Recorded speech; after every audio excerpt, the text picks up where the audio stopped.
If you're just after a cheap pocket camcorder, the choice is rather bewildering and there's not a lot to differentiate the many options. Toshiba has been competing in this area for longer than most, however, and the Camileo B10 is the latest in its line of keenly priced shooters. Let's find out if it can separate itself from the pack. As you can see, this is the familiar pocket internet camcorder format, and the device is pleasingly contoured with the usual array of buttons and D-pad on the rear. Toshiba doesn't state the size of the B10 CMOS sensor, only that it has 5 megapixels. This is more than enough for the 1080p video this camcorder shoots, but requires interpolation to hit the 60 megapixel maximum still image resolution.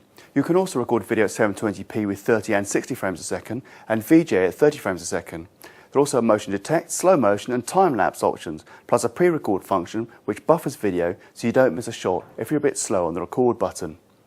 These are welcome inclusions in a camcorder at this price. The B10 has a small amount of memory built in, but only 128 megabytes, and just half of that is free, so adding a card to the SDXC compatible memory slot will be a necessity. You can fit about 40 minutes per gigabyte of 1080p footage.